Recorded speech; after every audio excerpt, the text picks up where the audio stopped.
सांग मैंने समस्त को मोर नमस्कार। आज पुणी एक नुआ भिडियो आपको स्वागत करुच्ची। आज एसआई मान पुलिस हे देश रक्षा करेंगे से गोटे भल कथा कौन ना ए बहुत ओडिया आसूसी माने बहुत मार्क आसूसी आउ सब टॉपिक अच्छी आपने जानते आउ परीक्षा टाइम आपने ऑलरेडी पढ़ी सारी एटा भी समस्त जना किंतु आसतु मॉक टेस्ट दबा केते कौन ज्ञान आहरण कर परीक्षा को जीवा पूर्व परीक्षा देखी जातु केते कौन शिखी परीक्षा केते कौन अटेम्प्ट कर पारछंती सेटा एबे निजको निजे एनालिसिस करंतु इवैल्यूएशन करंतु आउ केते मार्क रखली हमें 30टा क्वेश्चन करबा 30टा क्वेश्चन भल से बुझेबी भी आउ केते कौन मार्क रखछंती कमेंट बॉक्स में निश्चित लिखंतु। ठीक अछि, चलंतु क्वेश्चन करबा। ओडिया वर्णमाला रे केते गोटी उष्म वर्णर व्यवहार देखा जाए। उष्म वर्ण कौन कि मु जदि माने यार वीडियो आप मैंने देखी नथिबे वर्ण पूरा भल से बुझे ट्रिक्स से बुझे मत लगुच जदि से गोटे वीडियो आप देखिए आप वर्णमाला कौन क्वेश्चन डाउट रही आ परीक्षा आसला मैंने निश्चित करके आसबे। ठीक अच्छे, देखु ये जो वर्ण गोटे है जानते स्वर वर्ण गोटे व्यंजन वर्ण ये पचार उष्म वर्ण। उष्म वर्ण कौन देखो गोटे थे उष्म वर्ण गोटे अंत्यस्थ वर्ण। प्रथम अंत्यस्थ वर्ण मुझे कहीदे परीक्षा आसी अंत्यस्थ वर्ण आप कौन वर्ण कौन लिखे आप ना य ब र यही चारिटा उष्म वर्ण भी चारिटा अंत्यस्थ वर्ण भी चारिटा ये आसी उष्म वर्ण जदि अंत्यस्थ वर्ण आसटा भी आपको करार अच्छे जानवर भी अच्छी ना दे कमी कहले उष्म वर्ण कौन कौन कहले 3टा जाक स तालबेश मूर्धनेश दंतेश। ठीक अच्छे, आ गोटे कौन ह 3टा जाक स सांगे ह अंत्यस्थ वर्ण पचारे य ब र ळ एटा भी से जो 4 ये भी से 4 तो आंसर कौन हो आंसर सी इज करेक्ट। बुझिपारे या पूर्वर प्रश्न भी आसे हस घस वर्ण अघस वर्ण श्वास वर्ण उदात्त वर्ण केतेटा कौन टोटाल सब मो वीडियो अच्छी फास्ट वीडियो आपने सर्च करेंगे ओडिया प्लेलिस्ट अच्छी ये देखिपारे आराम से आउ तो मुझे कहबी कारक पूरा ट्रिक्स रे पढ़ाई समास कारक जी मो वीडियो थरे देखी कारक परीक्षा जी भी क्वेश्चन आसो कि भी छाड़ी आसो से पूरा ट्रिक्स रे कही कारक 7टा लेटर रु पूरा 7टा विभक्ति मुझे सारी 7टा लेटर ओनली वर्ण 7टा वर्ण रु बुझिपारे जो देखी ना देखा निश्चित परीक्षा पूर्व तो आपको की पॉइंट ही स्मार्ट वर्क ही भल काम दब। तो नेक्स्ट जीवा गराख एक की प्रकार शब्द तत्सम तद्भव शब्द ओडिया शब्द भंडार जो 4टा भाग कर पढ़ी थे निश्चित आ तत्सम तद्भव शब्द विशेषकर कहार मन रहे जहाँकि बही रे अच्छी इंपोर्टाट गुड़ाक आप पढ़ी जातु डायरेक्ट से ही पकेब आ विशेषकर तत्सम शब्द कौन जस्ट ठीक कहीदे तत्सम है पूरा टोटाल संस्कृत शब्द गुड़ाक बुझिपारे मुझे गोटे होमवर्क दूसरी कौन नदी नदीटा तत्सम जाऊँगी ना तद्भव जाऊँगी देश जाऊँगी ना वैदेशिक जाऊँगी आप कमेंट बॉक्स में लिखिए कौन लिखिए कमेंट बॉक्स में लिखिए। बुझिपारे पढ़ी तो थे निश्चित आप जानी भी थे मुझे जानी आप एग्जाम आ तो अल्प दिन अच्छी ना बहुत पूरा पाखर मैंने कबाट आसिक ठक ठक करुँची तेणु लिखिए नदीटा कौटा बोली। तो तद्भव कौन तहिरु उत्पन्न माने संस्कृत शब्दरू विशेषकर जो संस्कृत पढ़ी से ही जानीपारे जे पर्टिकुलर शब्द गुड़ाक कौड़ा तत्सम और कौड़ाक तद्भव विशेषकर मो मतरे तेणु तद्भव कौन संस्कृतर जोड़ा जात हो संस्कृत शब्दटा कि टे अपभ्रंश करके देहर जो जात होता तद्भव जानते देशज शब्द जोटा कि आम पूरा देश माने ओडिशार हो कि निज निज निज निज स्टेट रे निज देशर भाषा जोटा कि देश शब्द वैदेशिक जोटा बाहर आसी माने इंग्लिश भाषा से आमे भी आम वर्ल्ड से यूज करदे से वैदेशिक भाषा तेणु कौन हम गराखटा कौन गराखटा आपंकर तद्भव शब्द option B is correct. Next question कौन कही क्रियामूलक वर्ण बा वर्ण समष्टि को कौन कहुए देखु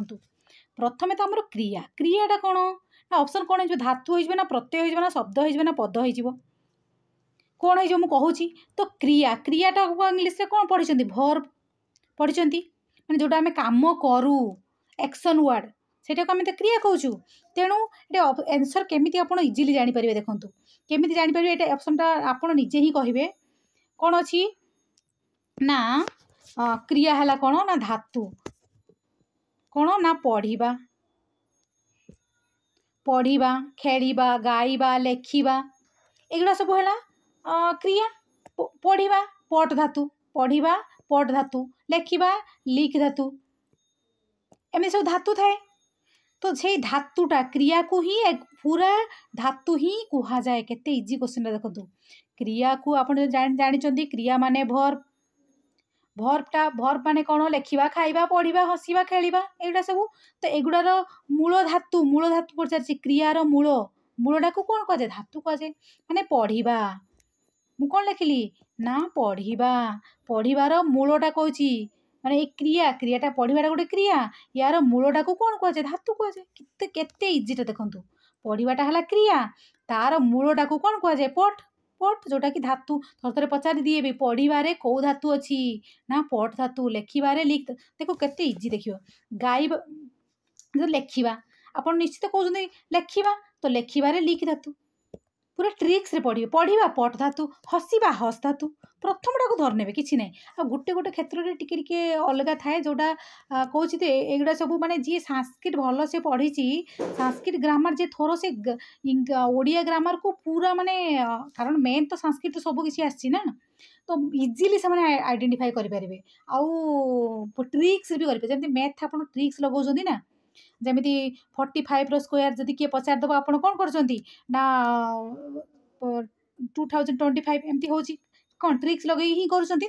तो सेमती ओडिया ग्रामर भी ट्रिक्स अच्छी ट्रिक्स लगेले ही आप सबकि सल्व करेंगे तेणु कौन होगा धातु प्रत्यय कहीं नुहे प्रत्ययटा पूर्वर लगे जो तुमुन प्रत्यय लियप प्रत्यय हल प्रत्यय हुआ प्रत्यय गोटे धातु लगिकी हुए ना किंतु से कही कौन क्रियार मूलटा को कौन कह धातु ऑब्वियसली आ शब्द पद तो आपने जानते तो ऑप्शन कौन होगा option A is correct next जीवा सब बुझी मुझे जानी जस्ट टिके कहूँ मते बध है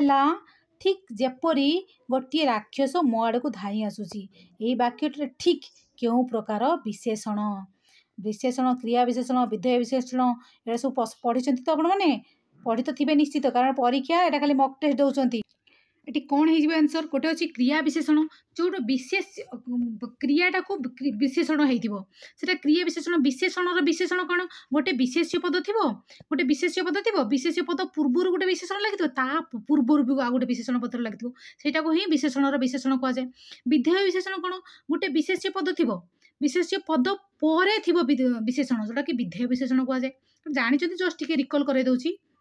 विशेष्यर विशेषण कौन गोटे विशेष्य थी पूर्वर पूर्वर विशेषण लगे विशेष्यर विशेषण विशेष्य पर जदि लगी विशेषण एटा विधेय विशेषण अव्यय तो आप जानते अव्यय जिते सब पढ़ी से गुड़ा सब अव्यय विशेषण जिते अव्यय लगी आ गोटे है कौन ना उपसर्ग जोड़ा थी सेटा भी विशेष्यर विशेषण कि पिला माने गोटे कन्फ्यूज होती कौन टिके खाली जस्ट कहीदे क्रिया विशेषण और क्रियाज विशेषण भितर टिके कन्फ्यूजन एगुड़ा तो जानी किसी असुविधा नहीं क्रिया विशेषण और क्रियाज विशेषण बुझिपारे क्रियाज माने जमीती गोटे एग्जाम्पल थी दीपटी मिंजी मिंजी होई जलुची दीपटी मिंजी मिंजी मिंजी मिंजी होई जलुची तो ये मिंजी मिंजीटा क्रिया विशेषण ना क्रियाज विशेषण कौन हम ऑब्वियसली क्रिया विशेषण हम क्रिया जो जदि हम केमिति हम ना उड़ंता पक्षी जलंता निया जलंता उड़ंता एमती लगी एमती टाइप रे सेटा हम क्रियाज विशेषण जस्ट टिके खाली रिकल कर दूसरी एगुड़ा जानते आप जस्ट माने रिकल कराया कथा बुझिपारे आ गोटे थाए जो संख्या पूर्णवाचक संख्या गोटे संख्या पूर्णवाचक कौन ना गोटे थिला मानकर जो पंचु पांडव कौन पंचु पांडव तो पंचु माने 5 नले पंचरत्न कौन थी पंचरत्न तो ये पंचटा है संख्यावाचक जदि थी पिलाटी पंचम श्रेणी रे पढ़ुची पंचम तो यहाँ कौन हो पूर्ण होती गोटे पेन नने गोटे आइसक्रीम कि दुईटी आइसक्रीम मनकर जो प्रथम द्वितीय यहाँ हो पूरण तृतीय चतुर्थ पंचम षष्ठ सप्तम एगुड़ा सब हो पूरण यहीटा भर टिके पिला कन्फ्यूज होती क्रिया और क्रियाज भर भी कन्फ्यूज होती जस्ट टिके कहीदेली तो एनसर ये ठीकटा गोटे आपको कौन विशेष विशेष कौन लगुच गोटे अव्ययटा है से अव्यय विशेषण ऑप्शन डी इज करेक्ट ठीक अच्छे जस्ट आपन को आपन निजे देखंतु जति पढ़िचंती केते कोन आंसर माने मार्क रखुचंती वाक्य मध्य रे क्रिया सहित पदर संबंध को कोन कुआ जाए वाक्य मध्य रे थिबो गोटे एठी आपण मन एटा आसीबनी जो मान को डीप टिके आसे माने ए क्वेश्चन टा आसीबो किंतु गोटे मन रखंतु आसे क्रिया नैतम कारकतम क्रिया को जे अन्वय करे ताकू ही कारक कुआ जाए क्रिया वाक्य मझरे क्रिया सहित पदर संबंध संबंध आसी एटा कौन हम ऑब्वियसली कारक हम समास नुह पद नुह डी भी नुह बुझिपारे क्रिया सहित जी साक्षात संबंध बनाए प्रश्न भी ये भी आसे जी क्रिया सहित जी साक्षात संबंध बनाए निबिड़ संपर्क सृष्टि करे सी किए ना कारक ऑप्शन कौन हो ऑप्शन सी इज करेक्ट समास तो जानते समास तो बहुत ट्रिक्स मु पढ़े भी ट्रिक्स भी अच्छी पूरा माने जानते तो संख्या पूर्वर जदि लगी दिगु समास जदि ओ आसीबो ताहले कोन द्वंद्व माने राम और श्याम मझरे ओ आसीजिवो बुझिपारे संख्या जदि पूर्व थो दिगु समास आउ अव्यय अव्यय जति अव्यय पढ़िले पढ़ी आपण माने जति अव्यय लागि प्लस उपसर्ग जो लगी अव्यय भाव समास किसी असुविधा नहीं बहुब्री समास तो पूरा आपण जोटा कि अलग अर्थ को बुझेब माने आपण गोटे से झीटा बहुत अलसुआ झीटा अलग लोक बुझेले माने ता ना मन कर जो विशेष कर मन रखिए जिते भगवान का ना सब से गुड़ा सब कंपलसरी आसो बहुब्री समास बुझिपारे अन्यर अर्थ को बुझाऊ जनक ना कौ गोटे वार्ड कहू अलग आड़ को बुझाऊ आउ जो कर्मधारय तो आप विशेष्य विशेषण पढ़ुं जानते टोटाल विशेष्य विशेषण आसो मैंने आखि बुझा कर्मधार मारे पूरा हाँ 99% करेक्ट हो आउ 1% एपाई कहूनी कारण से गोटे गोटे व्यतिक्रम थाए जब से पकईदे तो कष्ट आसबनी आपर से हुए कारकटा कौन क्रिया सहित साक्षात संबंध थी option C is correct next जीवा नेक्स्ट ऑप्शन नेक्स्ट क्वेश्चन जीवा ऑप्शन सी गला नेक्स्ट जीवा कौन तिल रे तैल थाए ए वाक्य रे तिल ठारे अधिकरण हवा कथा आधारकरण ना ना ये टिके लिखा मिस्टेक आधारकरण केउ प्रकार अधिकरण कारक कह जाए माने से कौन कहूँ कहले गोटे सेंटेंसटा थी तिल ए सेंटेंसटा अच्छे तिल रे तैल ए जो तिल रे जो तिलर आधारटा को कौ प्रकार अधिकरण कह जाए मुझे जस्ट टिके कहीदे आप शुणु ये सप्तमी विभक्ति रे तीनटा आधार थाए कौन गोटे है वैशेषिक आधार गोटे है अभिव्यापक आधार आ गोटे है औपश्लेषिक आधार लिखिदे औप आप जानते फिर भी मुझे जस्ट कहूँ औपश्लेषिक आधार ये तीन थाए जस्ट टिके खाली रिकल कर शुणु अभिव्यापक कौन मैंने एमती गोटे सेंटेंस दिखाई व्यापक अर्थ में बुझाऊ जमी वायु वायु संसार में वायुटा चारिआडे व्यापी रही कौन मारे अभिव्यापक आधार बुझिपारे मैंने व्याप्त हो संसार सारा व्याप्त होती माने तिल रे तैल देखु तिल तिल रु ही तेलटा बाहर तो सेटा पूरा चारिआडे व्याप्त होती अच्छी ना नहीं गोटे तिल बाहर तेल आउ कौन जी तिल से बाहर बुझिपारे आ गए सबुठारे आत्मा अच्छी परीक्षा आसो सबुठारे आत्मा अच्छी आत्माटा सबुठारे व्यापिकी रही तो कौन हम अभिव्यापक व्यापक शब्दटा अच्छी व्याप्त अर्थ में व्यापिकी रही जमती अग्नि मैं निआ जल मैंने धूआं बाहर अग्नि रे धूआं मैंने धूआंटा कौन चारिआडे व्यापी गला व्याप्त से व्याप्त अर्थ में बाहर वैशेषिक कौन गोटे कौन विषय आपंकर इच्छा थी जमी मत माने संसार में बंचा को इच्छा नहीं मोक्ष पाइबार इच्छा कौन मोक्ष इच्छा अच्छी माने मोक्ष विषय को गोटे विषय बुझिपारे आउ जनकर कौन ना तार अध्ययन रुचि अच्छी माने अध्ययन पढ़ा विषय रुचि अच्छी विषय बुझिपारे अध्ययन रुचि दर्शन कर रुचि अच्छी दर्शन विषय तार रुचि तो वैशेषिक आधार बुझिपारे अभिव्यापक कौन चारिआडे व्यापिकी थी एमती गोटे सेंटेंस दिखाई से व्याप्त अर्थ में बुझाऊ व्यापिकी वैशेषिक कौन विषय पढ़ार इच्छा अच्छी तार मोक्ष पाइबार इच्छा अच्छी बुझिपारे सेटा है कौन व्यापक औपश्लेषिक कौन औपश्लेषिक है बिलेईटी टेबुल उपर शोची आधार सेटा है आधार माने औपश्लेषिक माने गोटे खट उपर से शोची सेटा है औपश्लेषिक आधार बुझिपारे जमती बालकटी पलंक उपर शोची कौटी शोची ना पलंक शोची से औपश्लेषिक बुझिपारे औपश्लेषिक आउ थे कहीदे औपश्लेषिक है बालकटी पलंक उपर शोची बिलेईटी खट उपर बसी ଗୋଟେ ଗୋଟେ ଆଧାର ମସିନାରେ ପିଲାଟି ଖେଳୁଛି ମାନେ ଗୋଟେ ଆଧାର ଗୋଟେ ଜିନିଷ ଉପରେ ରହିଥିବ ସେଟା ହେଲା ଉପଶୈଳୀଶିକ। ବିଷୟକ ମାନେ କୌଣସି ବିଷୟରେ ତାର ଇଚ୍ଛା ଆସୁଥିବ। ଅଭିବ୍ୟାପକ କ'ଣ ଚାରିଆଡ଼େ ବ୍ୟାପିକି ଥିବ। ତ ଏବେ ଅଂଶ ନିଜର କୁହନ୍ତୁ ତିଳରେ ତୈଳ ମାନେ ତିଳରୁ ତେଲଟା ବାହାରୁଛି ସେଟା କ'ଣ ହେଇଯିବ ଅଭିବ୍ୟାପକ ଅବଭିୟସଲି। ଅପସନ୍ କ'ଣ ହେଇଯିବ ଅପସନ୍ ନିଜେ ଏବେ ନିଜେ କରିକି କେତେ କ'ଣ ଆନ୍ସର ହେଉଛି ଆପଣ କମେଣ୍ଟ ବକ୍ସରେ ଲେଖିବେ। କ'ଣ ହେଲା ଆନ୍ସର क्वेश्चन हाँ question number 6 option B is correct ହେଇଗଲା। नेक्स्ट ଯିବା मूल्य अर्थरे केउं विभक्ति होता है। मूल्य अर्थरे देखंतु आपण जदि विभक्ति पूरा सारी देबे एटा आपनकर परीक्षा रे आसीची ऑलरेडी इंपोर्टेंट क्वेश्चन सब आपण करि परछन एमिति एबे एमिति डीप ही आसुची तो करंतु समस्ते। मूल्य अर्थरे केउं विभक्ति हबो देखंतु आपणकर मु बहुत देखिछि एग्जाम रे पूरा डायरेक्ट भी पकई थाए किंतु एटा टिके अर्थ पचार टिके भितरु पचार दे मूल्य अर्थरे तुल्य अर्थरे आ गोटे दे थाए जो सह शब्द लागिथिबो सहित से बापांको सहित जाउची बुझि पाले। एमिति तो मु कहि देछि टी कु रे कु रु रो रे यदि ए सातटा वर्ण लागिला तो एई अनुसार आपण जानि देबे टी लागिछि माने प्रथम व्यक्ति कु लागिछि माने द्वितीय व्यक्ति टीकु रे माने रे द्वारा मानक द्वारा माने तृतीय व्यक्ति जानिबे किंतु टिके ता भितर को पचार देछि यदि एई शब्द लागिला ताले को व्यक्ति हो टिके आपण डीप भी पढिबा पई पढिबो आपण को तो सह सहित ते ता सहित जाउची ता सह खेलुची एमिति आउरे भी बहुत सारा नियम अछि जदि आपण कहिबे भी मु पूरा डिटेल्स नहीं आसीबे किछि असुविधा नहीं किंतु आपण को पढिया को एबे टाइम नहीं तेणु आपण डायरेक्ट करी करी जानतु। चतुर्थ पंचमी बिना नाना एगुड़ा जो शब्द लगे द्वितीय तृतीय पंचमी हुए। चतुर्थी विभक्ति जब रुचि अर्थ लगे ना संप्रदान चतुर्थी समस्त जानते कि दान अर्थ चतुर्थी समस्त लगे किंतु से दे रुचि अर्थरे रुचि अर्थरे कौ विभक्ति सप्तमी ना पंचमी ना चतुर्थी ना तृतीय तो रुचि अर्थरे चतुर्थी विभक्ति हुए। एगुड़ा जदि आपण जदि भल से न पढ़ी थे पूरा पलैबे भितर को तल को पलैबे ओडिया रे जदि मार्क भल न रखिबे भी बेल खराब पड़िबो। जेमती पंचमी विभक्ति आपण जानते अपादाने पंचमी गछरु पड़िबा अर्थरे माने गछरे गछटा हेछि तादरु फल खसुची सेते पंचमी विभक्ति होउची किंतु जदि बारण अर्थ आसीगला निवारण अर्थ आसीगला ताले एगुडा भी सब पाई भी पंचमी विभक्ति हबो बुझि पाले। एमिति बहुत सारा नियम अछि मु गोटे रे मु कहिबि जदि आपनकर माने गोटे दिन ही पढाइबो जदि चाहुतबे किछि नै मु पूरा पार्ट वाइज नै आसीबि किछि असुविधा नै। तो ऑप्शन कोन हिजबो ऑप्शन 3 इज करेक्ट माने ऑप्शन डी 3 कहूँ ऑप्शन डी करेक्ट हो। देखु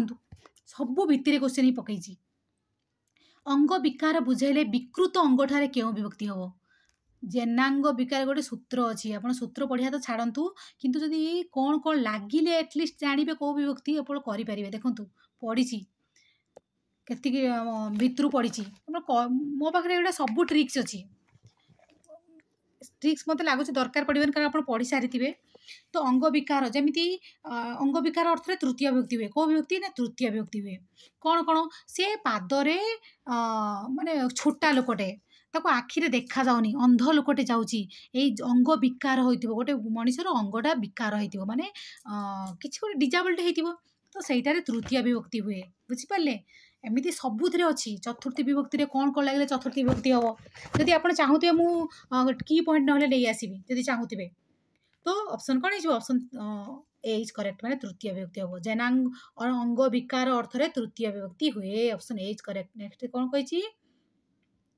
2 घंटार पाठ ए देखंतु केते भितरे क्वेश्चन पड़ी ए विभक्ति रे केउ अर्थ रे 2 घंटार ठारे षष्ठी विभक्ति होईची कहंतु 2 घंटार देखंतु आपण जानि छांती सिना आधार आधेय संबंध कौन कार्यकरण संबंध कौन व्याप्ति संबंध कौन अंगांगी संबंध कौन ये जानी जानी आपण करि परिबे नहले केबे भी करि परिबे नै। देखंतु संबंध माने षष्ठी व्यक्ति जानी किंतु एठी से पछाटी 2 घंटार पाठ माने 2 घंटा पर्यंत से पढुची व्यापिकी रहिची व्याप्ति अर्थ संबंध हबो बुझ पले। एमिति जदि अर्थ आसीबो आपण व्याप्ति मारिबे ताले जदि पक्के देथांता कार्यकरण संबंध कौन करते तार उदाहरण गोटे कौन हो ना माटी रे ही कौन हो जो घड़ा जो कौन से पट अरे माटी पात्र जो तैयारी होची माटी रे सेटा को कार्यकरण संबंध कार्य माने ମୂର୍ତ୍ତିକାରେ ଘଟ ନିର୍ମିତ ସେଇଟାକୁ ଆପଣଙ୍କର କ'ଣ ହେଇଯିବ କାର୍ଯ୍ୟ ଆଉ କରଣ ସମ୍ବନ୍ଧ। କାର୍ଯ୍ୟ ବି ଜଣେ କାର୍ଯ୍ୟ କରୁଛନ୍ତି ଆଉ ଗୋଟେ କିଛି ଜିନିଷ ଦରକାର ହେଉଛି ତାକୁ ଜଣେ ଲୋକ କରୁଛନ୍ତି ସେଇଟା କାର୍ଯ୍ୟକରଣ ସମ୍ବନ୍ଧ ବୁଝିପାରିଲେ। ମୂର୍ତ୍ତିକାରେ ମାଟି ଦ୍ୱାରା ମୂର୍ତ୍ତିକାଟି ତିଆରି ହେଉଛି ବୁଝିପାରିଲେ। ଅଙ୍ଗାଅଙ୍ଗୀ ସମ୍ବନ୍ଧ କ'ଣ କିରେ ମାନେ ଜଣକର ମାନେ ରାମର ହାତ ଶ୍ୟାମର ଗୋଡ଼ ଅଙ୍ଗ ସହିତ ଜଡ଼ିତ ସେଇଟା ଅଙ୍ଗାଅଙ୍ଗୀ ଭାବ ସମ୍ବନ୍ଧ। ଟିକେ ଟିକେ ଖାଲି ଜଷ୍ଟ ରିକଲ୍ କରିଦିଅନ୍ତୁ ତ ଏଇଟା ବି ପରୀକ୍ଷାରେ ହୁଏତ ଆସିପାରେ। ଆଉ ଆଧାର ସମ୍ବନ୍ଧ ଅଛି ସ୍ୱୟଂ ଭାବ ସମ୍ବନ୍ଧ ପ୍ରକୃତି ବିକୃତି ସମ୍ବନ୍ଧ କେତେ କ'ଣ ଅଛି ଯଦି କହିବେ ମୁଁ ନେଇ ଆସିବି କିଛି ଅସୁବିଧା ନାହିଁ। ତ ଅପସନ୍ ସି ଇଜ୍ କରେକ୍ଟ ହେଇଗଲା। ନେକ୍ସଟ କ୍ୱେଶ୍ଚନ୍ ଯିବା କ'ଣ କହିଛି ଭାଇରେ ଭାଇରେ କଳି ଭାଇରେ ଭାଇରେ ଠାରେ କେଉଁ ବିଭକ୍ତି ହୋଇଛି କୁହନ୍ତୁ। ଦେଖନ୍ତୁ ଏଠି ଟ୍ରିକ୍ସ ଆପ୍ଲାଏ କରନ୍ତୁ। ମୁଁ କ'ଣ କହିଛି ଟି କୁ ରେ କୁ ରୁ ର ରେ এইটা ବି ମୁଁ କହିଛି ମୋ ଯେଉଁ ରେ ଦିଥର ଥିଲେ ଆପଣ କେମିତି କରିବେ ଟି କୁ ରେ କୁ ଏଠି ବି ଦିଥର କୁ ଅଛି କେମିତି କରିବେ ମୋ ବିଭକ୍ତି ଇଏ ଦେଖନ୍ତୁ ସବୁ ବୁଝିପାରିବେ କିଛି ଅସୁବିଧା ନାହିଁ। ଏଠି ଦେଖନ୍ତୁ ଟି କୁ ରେ କୁ ରୁ ର ରେ ତ ଭାଇରେ ରେ ସପ୍ତମ ବିଭକ୍ତି ହବ। ଆପଣ କହିବେ ଏଠି ରେ ତ ଆଉ ଗୋଟେ ବି ଅଛି ଟି କୁ ରେ ତୃତୀୟ ବିଭକ୍ତି ଅଛି କିନ୍ତୁ ଏଠି ନିୟମ ଅଲଗା ଅଛି ମାନେ ରେ ଦ୍ୱାରା ମାନଙ୍କ ଦ୍ୱାରା ସହିତ ଏଗୁଡ଼ା ଯଦି ଥିବ ତାହେଲେ ଆପଣ ତୃତୀୟ ବିଭକ୍ତି କରିବେ କିନ୍ତୁ ଏଠି କହିଛି ଭାଇରେ ଭାଇରେ ତ ଭାଇରେ କଳି ଏଟା କ'ଣ ହେଇଯିବ ସପ୍ତମ ବିଭକ୍ତି ହେଇଯିବ। କେମିତି ହବ ମୁଁ କହୁଛି ମୋ ବିଭକ୍ତି କ୍ଲାସ୍ ଦେଖନ୍ତୁ ଭଲସେ ବୁଝିପାରିବେ। ଅପସନ୍ କ'ଣ ହେଇଗଲା option D is correct. Next ଯିବା କହିଛି ବା ଅବା ନତୁବା କିମ୍ବା ଇତ୍ୟାଦି କେଉଁ ପ୍ରକାର ଅବ୍ୟୟ। ଆପଣ ଅବ୍ୟୟ ପଢ଼ିଛନ୍ତି ଭଲସେ ହଁ କି ନାହିଁ କୁହନ୍ତୁ। କ'ଣ କହିଛି ବା ଅବା ନତୁବା କିମ୍ବା ପ୍ରଥମେ ଅବ୍ୟୟ ତ ଜାଣିଛନ୍ତି କ'ଣ କ'ଣ ଜଷ୍ଟ ଟିକେ ଭଳି ରିକଲ୍ କରିଦେଉଛି। ନିଷେଧାର୍ଥକ ଅବ୍ୟୟ କ'ଣ ଯେଉଁଟାକି ନାହିଁ ଶବ୍ଦ ଆସୁଥିବ ନା ନ ନା ନି ନଚେତ୍ ଏଇଟା ସବୁ ନାହିଁ ଶବ୍ଦ ନେଗେଟିଭ ୱାର୍ଡ ଆସୁଥିବ ନିଷେଧାର୍ଥକ ଅବ୍ୟୟ। ବିକଳ୍ପ କ'ଣ ୟା ବଦଳରେ ସେଇଟା ହଁ ଯଦି ଏଇଟା ଭଲ ଲାଗୁଛି ତ ସେଇଟା ନିଏ ବିକଳ୍ପ ଅର୍ଥ এটা যদি এই কামর যদি এই চাকরিটা হଉନି তাহলে ମୁଁ ଆର ଚାକିରିଟା କରିବି ବିକଳ୍ପ ମୁଁ ଆପଣଙ୍କର ଗୋଟେ ବିକଳ୍ପ ରହୁଛି ଯେଉଁଟାକି ସେଇଟା ବା ଅବା ନତୁବା କିମ୍ବା ଏଇଟା ହବ। କାଳ ତ ଆପଣ ଜାଣିଛନ୍ତି ସମୟକୁ ବୁଝାଉଥିବ ସମୟ ଅର୍ଥରେ କିଛି ଗୋଟେ ଆପଣ କୋଶ୍ଚିନ୍ଟା ସେଣ୍ଟେନ୍ସଟା ପଢ଼ିଲେ ହିଁ ଜାଣିପାରିବେ ସମୟକୁ ବୁଝାଉଥିବ କାଳକୁ ବୁଝାଉଥିବ କାଳ ହିଁ ସମୟ ଗୋଟେ ସମ୍ଭାବନା ହଁ ଆଜି ବର୍ଷା ହବାର ଅଛି ସମ୍ଭାବନାକୁ ବୁଝାଉଥିବ ବୁଝିପାରିଲେ ନା ଏଇଟା ଜାଣିଛନ୍ତି ତ କ'ଣ ହେଇଯିବ आंसर कौन हो बी। विशेषकर अव्यय जब आप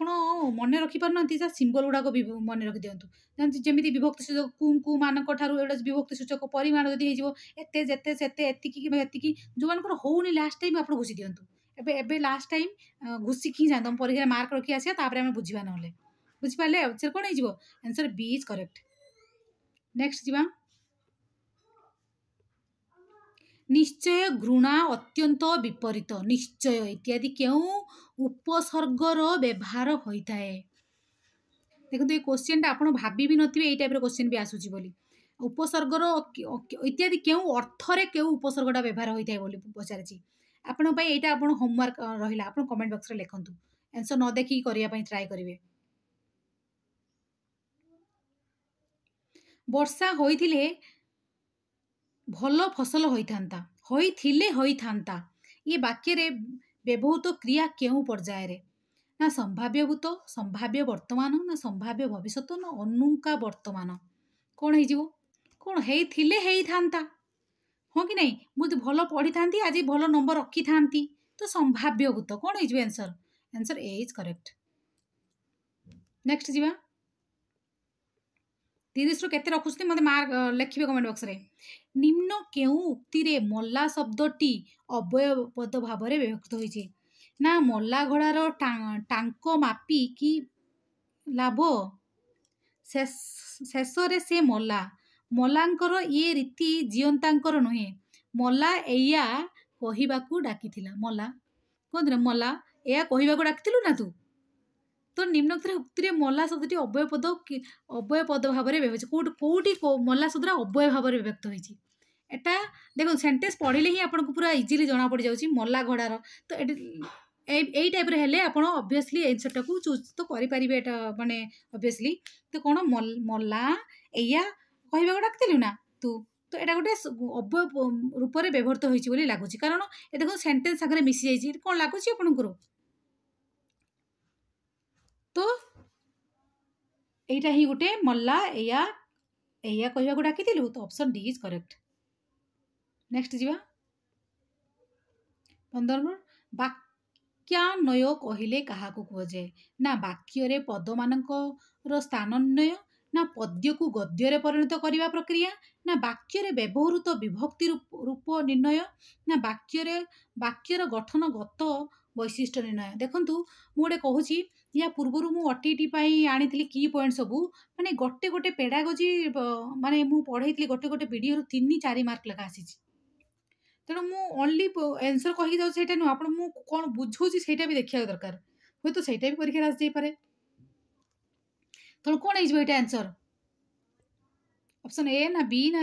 କ'ଣ ହେଇଯିବ? ଅନ୍ୱୟ। ଦେଖନ୍ତୁ ଏଇଟା ସନ୍ଧି ହେଇକି ଅଛି। এটা କୁହନ୍ତୁ କୋଉ ସନ୍ଧି ଅଛି ମତେ କହିଲେ? ମୁଁ କ'ଣ କହିଥିଲି, ମୋ ସନ୍ଧି କ୍ଲାସ୍ ବି ଦେଖିବେ, ପୁରା ଇଜିଲି ପଢ଼େଇଛି, ଟ୍ରିକ୍ସରେ ପଢ଼େଇଛି, ଓ ଆ ଇ କହିକି ପୁରା ଟ୍ରିକ୍ସରେ ପଢ଼େଇଛି। ବୁଝିପାରିଲେ? ଏ ଯେଉଁ ଆମକୁ ମଝି ଗାରଟାକୁ ଦେଖିବାର ଅଛି। ଏଇଟା ଆ ଅଛି ନା, ଆଟା ପ୍ରଥମେ ମୁଁ କ'ଣ କହିଥିଲି? ଓ ଆ ହର୍ଷଇ ଦୀର୍ଘଇ, ଓ ଆ ହର୍ଷଇ ଦୀର୍ଘଇ ହର୍ଷଉ ଦୀର୍ଘଉ, ଓ ଆ ମାନେ ଏ ବଡ଼ ମାତ୍ରା ଯେତେବେଳେ ଆସିବ ଦୀର୍ଘ ହୁଏ। ତ ଆ ମାତ୍ରା ଆସିଛି, ତ ଆ ମାତ୍ରା ଯେତେବେଳେ ଏଇ ମାତ୍ରା ଗୁଡ଼ାକ ଆସେ ସମାନ ବର୍ଣ୍ଣ ସହିତ ମିଶେ, ମାନେ ଆ ଦୀର୍ଘଇ ଆଉ ଦୀର୍ଘ, এই যদি মাত্রা গুড়া আসে তো କ'ଣ ହେଲା ନା ୟାର ସମାନ ବର୍ଣ୍ଣ ସାଙ୍ଗରେ ମିଶିଥିବ। ଆ ଯଦି ହେଇଛି ଆ ସାଙ୍ଗରେ ମିଶିଥିବ, ଦୀର୍ଘ ଯଦି ହେଇଛି ଦୀର୍ଘ ସାଙ୍ଗରେ ମିଶିବ, ଆଉ ଦୀର୍ଘ ଯଦି ହେଇଛି ତ ହର୍ଷଉ ସାଙ୍ଗରେ ହିଁ ମିଶିବ, ହର୍ଷଉ ବା ଦୀର୍ଘ ସହିତ। ତ ବାକ୍ୟ ଯୁକ୍ତ ଅନ୍ୱୟ। ଆଟଲିଷ୍ଟ ଆପଣ ଖୋଲିକି ଯଦି ପଢ଼ି ପାରିଥାନ୍ତେ ତ ବୁଝିପାରିଥାନ୍ତେ। ସେ ତେଣୁ କହିଛି ଅନ୍ୱୟଟା କହିଲେ କାହାକୁ ବୁଝାଏ? ଅନ୍ୱୟ କେତେବେଳେ କରୁ ଆମେ? ଯେତେବେଳେ ଗୋଟେ ପଦ୍ୟଟାକୁ, ଗୋଟେ ଶ୍ଲୋକଟାକୁ ଯେତେବେଳେ ଆମେ ଭାଙ୍ଗି ଖଣ୍ଡ କରିକି ଲେଖୁ, ଆମକୁ ଆମର ବୁଝିବା ପାଇଁ ସେଇଟାକୁ ଅନ୍ୱୟ ହିଁ କୁହାଯାଏ। ମାନେ ଗୋଟେ ପଦ୍ୟ ବା ଗୋଟେ ଶ୍ଲୋକକୁ ଯେତେବେଳେ ଶ୍ଲୋକାର୍ଥ ଲେଖୁଛ, ତାର ଅନ୍ୱୟ କରୁଛ କି ନାହିଁ? ମାନେ ଖୋଲିକି ଯୋଉଟା ଲେଖୁଛ ପଦ୍ୟଟାକୁ ଗଦ୍ୟରେ ପରିଣତ କରିବା, ସେଇଟା କହିଲେ ବାକ୍ୟର ଅନ୍ୱୟ କୁହାଯାଏ। ବୁଝିପାରିଲେ? ବାକ୍ୟାନ୍ୱୟ କହିଲେ ଆପଣ ହୁଏତ ବୁଝିପାରିନଥାନ୍ତେ। ଆପଣ ଯଦି ଖୋଲିକି ସନ୍ଧି ଭଳିଆ କରିକି ପଢ଼ିଥାନ୍ତେ ତାହେଲେ ଆପଣ ବୁଝିପାରିଥାନ୍ତେ। ବାକ୍ୟ ଅନ୍ୱୟ ଆପଣ ହୁଏତ ପରୀକ୍ଷାରେ ଏତେ ମାଇଣ୍ଡ ମାନେ କାମ କରିବନି, ତେଣୁ ପୂର୍ବରୁ ସେଥିପାଇଁ କୋଶ୍ଚିନ୍ ପ୍ରାକ୍ଟିସ୍ କରିକି ଯାଆନ୍ତୁ। ବାକ୍ୟ ଅନ୍ୱୟ କହିଲେ କାହାକୁ ବୁଝାଏ? ନା ପଦକୁ ଗଦ୍ୟରେ ପରିଣତ କରିବା ପ୍ରକ୍ରିୟା। ମାନେ ଗୋଟେ ଶ୍ଲୋକ ଯଦି ଲେଖୁଛନ୍ତି, ଆପଣ ସହଜରେ ବୁଝିବା ପାଇଁ ତାକୁ ଖଣ୍ଡ କରିକି ବୁଝେଇବେ, ଖଣ୍ଡ କରିକି ଲେଖିବେ, ଗଦ୍ୟରେ ପରିଣତ କରିବେ, ସେଇଟା ହିଁ ଯେଉଁ ବାକ୍ୟର ଅନ୍ୱୟ। ତ option B is correct. Comment କରିବେ, ଗୋଟେ ଲାଇକ୍ କରିବେ, ଆପଣ କରିବା ଭୁଲି ଯାଉଛନ୍ତି। ଯେଉଁ ପଦ ସହିତ ଅନ୍ୟ ପଦର ସନ୍ଧି ହୁଏ ନାହିଁ ତାକୁ କ'ଣ କୁହାଯାଏ? ଗୋଟେ ପଦ ଆଉ ଗୋଟେ ପଦ ସହିତ ସନ୍ଧି ହବ ନାହିଁ, ତାକୁ କ'ଣ କୁହାଯିବ? ଅପସନ୍ ଏ ନା ବି ନା ସି ନା ଡି? ଦେଖନ୍ତୁ ଗୋଟେ ବିଶେଷ୍ୟ ସହିତ ବିଶେଷ୍ୟ ହେଇପାରିବ। ଯେମିତି କହୁଛି ଗୋଟେ ବିଶେଷ୍ୟ ରାମ ଶ୍ୟାମ, ଦି ଜଣ ବିଷୟରେ ରାମ ଓ ଶ୍ୟାମ ହେଇପାରୁଛି, ସମାସ ବି ହେଇପାରିବ, ଏଥିରେ ସନ୍ଧି ବି ମିଶିପାରିବ, ବିଶେଷଣ ସହିତ ବି ମିଶିପାରିବ, ଅବ୍ୟୟ ସହିତ ବି ମିଶିପାରିବ, କିନ୍ତୁ ସମ୍ବନ୍ଧ ସହିତ ମିଶେନି କେବେ। କାରଣ ଦେଖନ୍ତୁ ରାମାୟଣ ଯେଉଁ ରାମ ସୀତାକୁ ଡାକିଛନ୍ତି ହେ ସୀତେ କହିଛନ୍ତି ନା, ସମ୍ବନ୍ଧରେ କ'ଣ ଏମିତି ଡାକିଥିବେ ସେ ହେ ସୀତେ, ଏଇଠି ସମ୍ବନ୍ଧ ଏଠି ଦିଆଯାଇଥିବ। ତ ଏଇଟା ସାଙ୍ଗରେ କେବେ ସନ୍ଧି ହୁଏ ନାହିଁ। ଏଇଟା ବି ବହୁତ ମୋଷ୍ଟ ଇମ୍ପୋର୍ଟାଣ୍ଟ କ୍ୱେଶ୍ଚିନ୍। ଦେଖନ୍ତୁ କେଉଁ ପଦ ସହିତ ଆପଣଙ୍କର ସନ୍ଧି ହୁଏ ନାହିଁ? ହୁଏତ ଏଇଟା ମୋତେ ଲାଗୁଛି ଏଇ କ୍ୱେଶ୍ଚିନ୍ଟା ଆପଣଙ୍କର ଆସିବ। ବିଶେଷ୍ୟ ପଦ ସହିତ ବି ହୁଏ, ବିଶେଷଣ ବି ସହିତ ହୁଏ, ଅବ୍ୟୟ ସହିତ ବି ହୁଏ, କିନ୍ତୁ ସମ୍ବନ୍ଧ ସହିତ କେବେ ବି ହବ ନାହିଁ, ସମ୍ବନ୍ଧ ସହିତ କେବେ ବି ମିଶିବ ନାହିଁ। ମନେ ରଖନ୍ତୁ, option D is correct. Next ଯିବା। ସୌର ଶବ୍ଦର ସନ୍ଧି ବିଚ୍ଛେଦ କ'ଣ ହବ? ଔ ମାତ୍ରା ଅଛି। ଦେଖନ୍ତୁ ମୁଁ ଏଇଟା ବି ବଢ଼ିଆ ସେ ବୁଝେଇଛି। କ'ଣ ଔ ଅଛି? ଏ ଐ ଓ ଔ। ଦେଖନ୍ତୁ ଏ ଦିଟା ଗୋଟେ ପ୍ରକାର, ମାନେ ଯଦି ଓ ଆଉ ଆ ସହିତ ଯଦି ହର୍ଷଇ ଦୀର୍ଘଇ ମିଶିଲା ତାହେଲେ ଏ ଐ ହବ। ଯଦି ଏଇ ଓ ଆଉ ଆ ସହିତ କ'ଣ ମିଶିବ? ଓ ବା ଆ ସହିତ ଯଦି ଏଇ ଏ और ঐ ମିଶିଯାଏ, ଇଏ ଆଉ ଓ ମିଶିଯିବ। ଶୁଣନ୍ତୁ, ଓ ଆଉ ଆ ସହିତ ଯଦି ଇ ମିଶିଲା ଏ ହବ, ଆଉ ଓ ଆଉ ଆ ସହିତ ଯଦି ହର୍ଷଉ ମିଶିଲା ତାହେଲେ ଓ ହବ। ବୁଝିପାରିଲେ? ପ୍ରଥମ ଏଗୁଡ଼ାକ ଯଦି ଓ ଆଉ ଆ ସହିତ ଓ ନାହିଁ, ଓ ଆଉ ଆ ସହିତ ମୁଁ ଏଇଟା ଆଉଥରେ କହିଦେଉଛି, ଓ ଆଉ ଆ ସହିତ ଯଦି ଏ କୁ ମିଶିଲା जदि इ मिसिला ए हम जदि उ मिसिला ओ हम ओ किंतु से ओ आ सहित जदि ए मिसिला ताहले ए बा ओई मिसिला ओई ही हम सबु बळे जदि ओई आंसर आसीबो ताने ता संगरे ए ही कंपलसरी मिसिथिबो कि जदि ओ आसीथिबो देखिबे ताले या संगरे कंपलसरी ओ बा ओ मिसिथिबो ता पूर्वर तो कंपलसरी ओ बा आ ही थाए किछि असुविधा नाही कौन थाए ता पूर्वर कंपलसरी जदि ओ आसीथिबो ता पूर्वर कंपलसरी ओ बा ओ मिसिथिबो सहित आ तो कंपलसरी समस्त थाए सेमिति ओई जदि थिबो कोन मन कर ओई आसीथिबो आंसर रे तो ए बा ओई सहित ही मिसिथिबो एटा पूरा देखा ही जाउची ता सहित के मिसिथो से ओ बा आ कंपलसरी थिबो ओ मात्रा अछि सौ ओ अछि ता पूर्वर कोन मिसिबो ओ बा आ सहित ओ बा ओ मिसिबो बुझि पाले तो ये आप निजे कहतु सही सही सही रो अच्छी तो मु कौन कहली ये ओईटा केमिति आसीबो देखो ये क्वेश्चन ने टिके गड़बड़ अच्छी मत लगुच ये माने सौ सौ ओ अच्छी माने ओ अच्छी तो ओ अच्छी माने कंपलसरी ओ बा ओ हबा कथा ता पूर्व तो ओ बा आ मिसिबो कंपलसरी तो सुओ तो ठीक अच्छी जदि आमे देखिदेबा सुयुक्त इरो बा हर्षई लिखा दीर्घई बा हर्षई लिखा ताले एटा कोन हे जो बुझि पाले ना नहीं कोन हे जो कहले दीर्घ हर्षई बा दीर्घई अछि माने ए हे जिवो मींस सेर एमिति हे जिवो तो ओ अछि माने कंपलसरी ओ बा ओ होबा कथा बुझि पाले ता पर जाई कि ऑप्शन ऑप्शन टिके एपट सेपट अछि आमे नियम अनुसार जिबा आमे बेन नियम रे किछि जिबानी कारण आमे माने कंप्लेन भी करि परिबा नेक्स्ट कौन कह अतएवर संधि विच्छेद कौन अतः युक्त एवं आपंकर कौन अच्छी ना विसर्ग संधिटा यहाँ बुझिपारे यहाँ विसर्ग संधि आप स्वर संधि व्यंजन संधि विसर्ग संधि 3टा संधि अच्छी संधि भी जब किसी चैप्टर प्रॉब्लम अच्छी आप मत कहे मुझे नहीं आसबि किसी असुविधा नहीं आंसर ए इज करेक्ट पूरा ओ आ ई से मध्यम मुझे पूरा संधि निश्चित देखु आपण मैंने नेक्स्ट जी समास अंतर्गत पद मानकर परस्पर अन्वय जानापी जो पद विन्यास वाक्य विन्यास को कौन कहुए एटा कौन हो ना पद मान परस्पर अन्वय बा पद विन्यास को कहुए एटा जानते आप कौन ना व्यास वाक्य जदि विग्रह होता पूर्व पद पर पद भी पचारे गोटे समास लिखि समास जो पूर्व पद जानते पूर्व पद समासटा हो समासर पूर्व जो पदर लगी पूर्व पद जब पर जोटा लगी पर पद बुझिपारे विग्रह कौन तो समासर गोटे शब्द समस्त पदटार जो अर्थ को प्रकाश करूथबो ताकू कौन कहुए विग्रह कहुए बुझिपारे समस्त पद तो आप जानते गाँव लोक से समस्त पद बुझिपारे समास तो जानते तो ऑप्शन डी इज करेक्ट हो 30टा क्वेश्चन को मत लगुच 30 मिनिट पार हो तेणु प्रियंवदा ठारे क्यों समास देखूँ केते बढ़िया क्वेश्चन टे प्रियंवदा देखो नई तत्पुरुष तो आपणकर किसी नाही अर्थ व्यवहार हो नई तत्पुरुष आप जानते जमी ना विघ्न न विघ्न ना सन्देह न असंदेह ना अश्व अश्व ना पथ अपथ से सब आप नई तत्पुरुष जानते से तो उपपद तत्पुरुष गोटे कौन यहाँ आंसर हो आंसर प्रथम कहीदे उपपद तत्पुरुष जमी कुंभकार कुंभ को करे जी कुंभकार यहाँ सब आप कौन हो उपपद तत्पुरुष आ कौन हो ना निशा करे जी निशाड़िया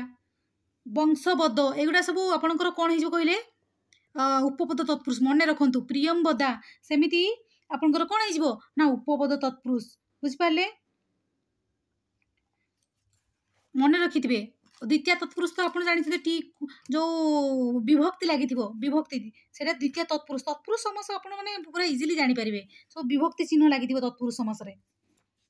जी विभक्ति जानी से ऑब्वियसली तत्पुरुष समास ही करदेव द्वितीय तत्पुरुष तृतीय तत्पुरुष चतुर्थी पंचमी सब करदेव तो आंसर कौन होगा आंसर आपणकर बी इज करेक्ट बहुब्री समास तो मुझे कहली कौन अच्छी देहलता क्यों समास को सूचाए ना उपमित कर्मधारय ना उपमान प्रथमे उपमित कौन जाना दरकार उपमान कौन जाना दरकार उपक कर्मधारय कौन मध्यप्रति लपी कर्मधारय कौन जाना दरकार एटा गोटे गोटे टपिक आप कहे चाहूबे मुझे आनी ना बहुत टाइम हो ठीक अच्छे आप आंसर कहते प्रथम खाली मेन तो जानी था तो विशेषण लगे माने ही कर्मधारय जीवे किंतु टिके डीप पड़ी देखूँ कौ प्रकार कर्मधारय बोली पचारि आप जानी ना मत कहतु मुझे टॉपिक वाइज जानी तो ऑप्शन कौन हो गला ऑप्शन सी इज करेक्ट रूपक कर्मधारय नेक्स्ट जीवा एक जातीय क्रिया रे परस्पर व्यापृत थिबा बुझाइले क्यों बहुब्री समास हुए परस्पर व्यापृत अर्थ को बुझाउथिबो देखंतु केते भीतर को आसीची होय तो आपनकर भी आसी पारे के कहिबो जदि पूरा डिटेल से चाहते मते कहिबे बार बार कहूची मु उपमित कर्मधारय ना मध्य पदलोपी कर्मधारय सॉरी उपमित बहुब्री उपमित कर्मधारय भी थिला देखंतु उपमित बहुब्री भी अछि मध्य पदलोपी कर्मधारय भी थिला मध्य पदलोपी बहुब्री भी अछि तो डिफरेंस कोन केमिति जानि तो थिबे फिर भी मु कहिछि व्यक्तिहार बहुब्री सौहार्थक बहुब्री ऑप्शन कोन आइ जिवो ना option C is correct next जीवा केउठारे अव्यय भाव समास होई नाही जेते अव्यय जो लगी नथिबो सेटा होइनी आ कोन जथा विधि एटा ऑब्वियसली गोटे अव्यय हम सब जथा लगी अनुरूप एटा भी हम तो option D is correct option D correct ठीक अच्छे नेक्स्ट जीवा अन्य प्रत्यय क्यों वाच्यर प्रत्येक भाव व्यवहृत अन्य संप्रदान करणवाच्य कर्मवाच्य न भाववाच्य ऑब्वियसली अन्य देखो तो यहाँ प्राय तो 3टारे व्यवहृत हो विशेषकर ए रे हो संप्रदान अन्य किंतु आपंकर ये आंसर आसी ए बी सी 3टा जाक सो ए बी कर्म भाव अन्यटा अन्य प्रत्यय गोटे थाए कौ प्रत्ययटा देखो कौ प्रत्ययटा कौ अर्थर व्यवहृत हुए यहाँ माने बहुत बड़ बड़ एग्जाम सब पढ़े किंतु एठा देखो एठी पकई दी अन्य प्रत्यय गोटे थाए अन्य प्रत्यय सेटा आपनकर भाव कर्म को छाड़ी सबुथ व्यवहृत हुए भाव हुए करण और संप्रदान भी हुए कर्मवाच्य हुए ना बुझिपारे कहार कहार प्रतीक से पचारि तो आंसर सी हे तो मिस्टेक रे देई नथिबो तो एतिकी ही हबो आपनकर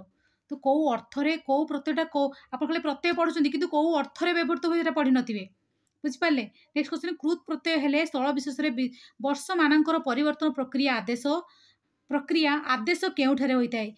दीर्घई और हर्षई स्थान रे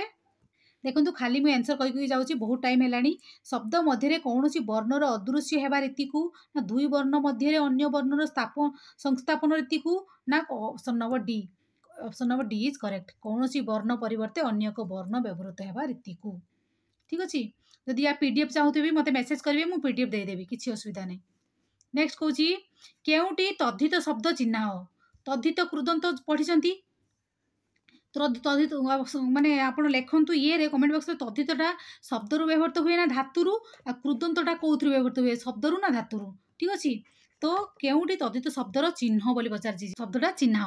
तो आपन सिना जानी तद्धितटा आपण शब्दरू व्यवहृत हुए कि धातुरू व्यवहृत हुए धातुटा माने क्रिया कही जेते सब क्रिया माने धातु मन रखिथे कंपलसरी धातु आ जोड़ा बाकी रहा शब्द तो तद्धितटा शब्द कि धातु आप जानी करें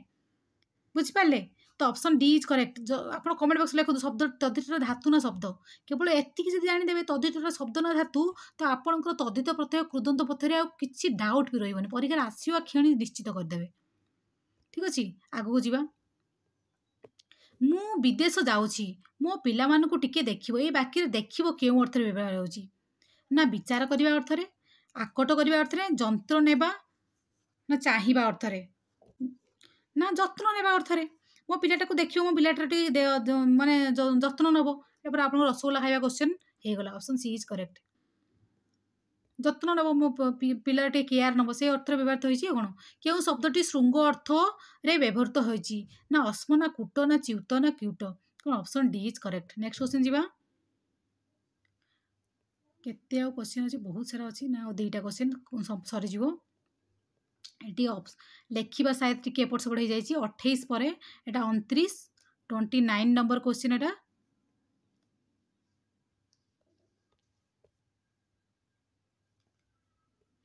कौन हिरणमय ठारे संयुक्त मय प्रत्यय केउ अर्थ रे देखंतु केते ये पचार सब अर्थ पचारि मयटा विकार अर्थ रे थर व्याप्ति अर्थ रे भी पचारे व्याप्ति अर्थ रे गोटे एग्जांपल देबे आपण कमेंट बॉक्स जदि न आसुची मते कमेंट बॉक्स मेसेज करियो मु देई देबी ता अर्थ को एग्जांपल गोटे तो ऑप्शन कोन हे जिवो ऑप्शन बी इज करेक्ट हे जिवो नेक्स्ट जीवा नेक्स्ट 30 नंबर क्वेश्चन टिके लेखिबा एपट सेपट हो जाइए। नेक्स्ट जीवा कौन देछि निम्न शब्द गुड़ी मध्य केउटी रूढ़ी शब्द ना रूढ़ शब्द ना व्याघ्र ना पालक ना लेखन ना दंती ऑप्शन कौन है ऑप्शन ए इज करेक्ट। 30 टारू केतरा आंसर केतरा ठीक कले आप कमेंट बॉक्स में लिखंतु। जदि एमिति वीडियो आउ चाहूथिबे निश्चित कमेंट बॉक्स में लिखंतु। एते समय धैर्य देखिथिबारु आपन बहुत बहुत धन्यवाद। Thank you for